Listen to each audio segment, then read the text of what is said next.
She just set the desire, she felt it, and then she found information to support how she can get there. I can build this bridge between the gap I'm in. I just need to find the right pieces. Someone who wants that but doesn't feel it that they can do that is going to keep getting nothing.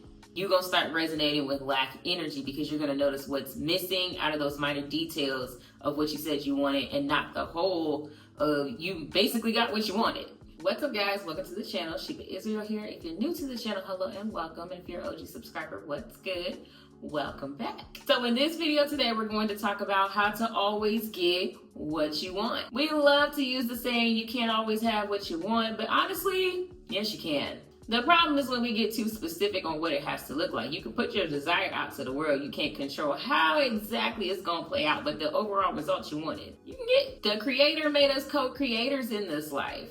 So that means you get a say in the process. But in order to align with what you want, it has to be in agreement. You gotta be in alignment with what you want. A lot of times we want things, but we don't resonate and feel the connection to the desire of those things. We actually connect with the lack of having it, which is going to keep whatever it is that you want from you. If I want, let's say $1 million, and I focus my energy on the lack of having the $1 million, that's really what I'm saying I want. It might not have been what I meant to do, but that is what I'm actually doing.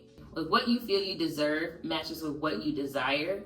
When those things align, it tells your mind to focus on getting information to support that result. But it's all based on how you truly feel.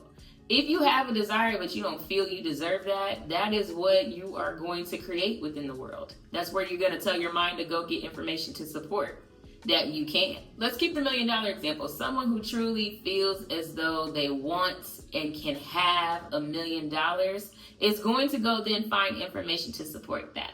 Someone who wants that but doesn't feel it that they can do that is going to keep getting nothing, because you're going to go and support that you deserve nothing, that you are not worthy of getting this goal that you would actually like. Kris Jenner is actually a great example of this. I know how we feel, but she was on a podcast recently and she was telling her manifestation and mindset story. She was talking about when she was a flight attendant and she went through flight attendant school, graduated, and in her mind, the desire was, I want the flights that are from LA to New York. I just want those straight throughs. And when she graduated, they told her, like, girl, you just got here. Like, that's for tenure. That's for people who really been here already. They basically told her, hang it up. You gonna be on the flights from Montana to Texas or something. Especially to start. Like, you know, they were basically telling her the audacity is high. No, we're not gonna do that for you. So she heard the no. She heard the cross between this is what I desire and this is what I'm getting. But she didn't let that stop her. She still resonated with her desire as something that could be attainable. And with non-attachment. She didn't attach to it, had to play out exactly how she pictured it in her head. She just basically was like, I'm gonna take actions that support me influencing the outcome that I wanna get. Her mind started thinking of ways to support her goal because she truly felt it that she could do it if she really tried. So she went into the scheduling office, which nobody would have thought to do after receiving that explanation. And she went in there and asked, hey, you know, I know the situation, I understand it, but is there anything I can do to get to this desire that I have? I'm willing to, you know, compromise, do what I need to do. Like, how do I go from here to here? And while it didn't end up in the fairy tale ending of, oh, well, you know what? Because you came and asked us, we're going to put you where you want. No, it still had to play out step by step. But she said it started with, they let her sub in. If somebody was sick or couldn't make the shift, she got the sub in. What she really did was very much help influence and create a pathway for her to get to her goal in the time frame she more so wanted to do it. Because think about human behavior. If she's already knowing how to run these types of flights because she subs in, who are you most likely to give the job to when it's time to put somebody else in position because maybe somebody else retired? You're going to put her in because she's already there. And that is a great example of what it looks like when you truly align with the desire being something you can achieve. Tisha Campbell is also a great example of this. She was just doing a Lena Waithe interview recently, or maybe a year ago. I don't know. It popped up for me recently. But in that interview, she was talking about how she got the role on My Wife and Kids as the mom. And she was saying they didn't want to give it to her. They outright told her no because they didn't essentially want Gina from Martin to play across from Damon Wayans because it was kind of like the same kind of setup. So they didn't want to do that, and that was their mindset of the direction. She really wanted the role because the desire she had that she felt matched what she wanted to achieve. She felt like it was possible if she put some effort in it. She was able to get it.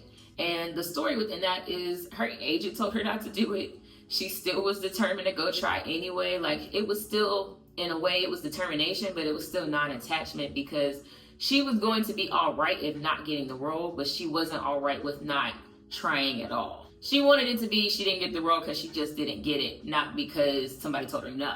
And so she's telling the story, and I'm just really hearing how her brain kicked into gear to support this goal because she truly felt she deserved it. She got to security. They asked her if she was on the list. She wasn't on the list.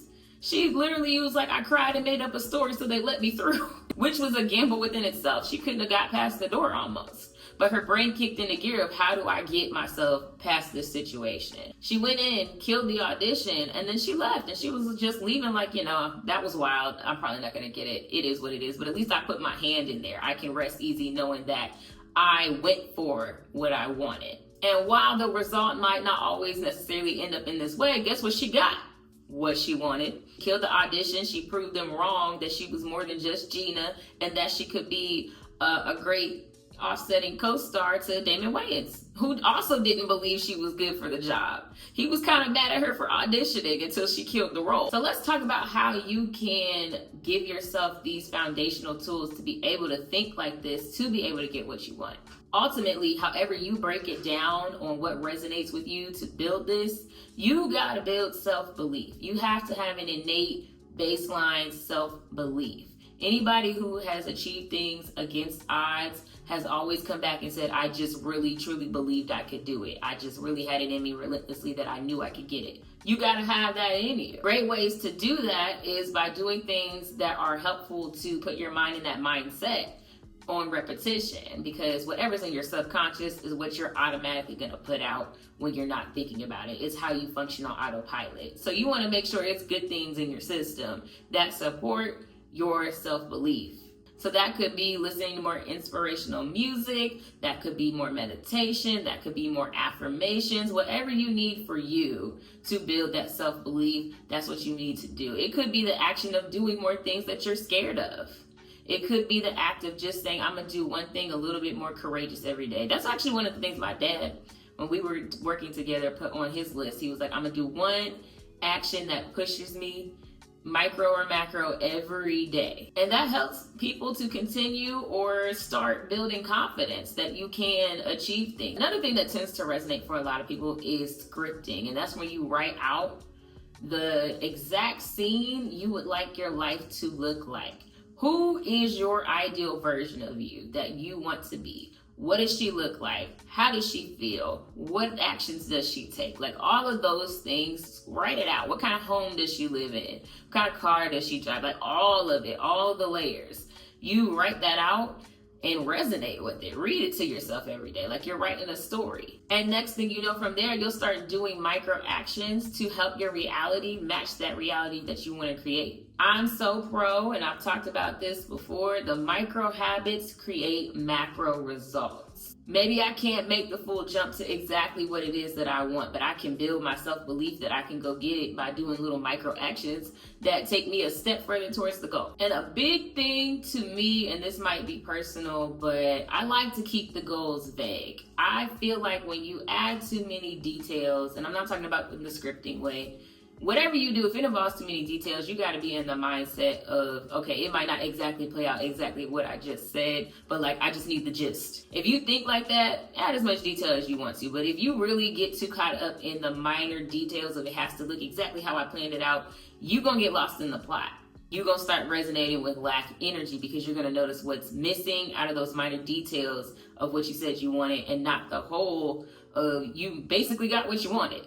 Like if you put down, oh, I said I wanted a Mercedes-Benz truck and I ended up with a BMW. If you're not careful, you might be the type of person that concentrated on the fact that you got a BMW instead of the Mercedes you wanted, not focusing on the fact that you got to the place of getting your luxury car. Because again, you can start to cause lack within your mindset and you start resonating with the lack. I never get exactly what I want. Okay, but macro-wise, you did. You did. I try to think in a way of I know what I want, but I'm not going to control how that looks. I'm not attached to how that has to look. Going from what it is that you want to having what you want is this gap in between there.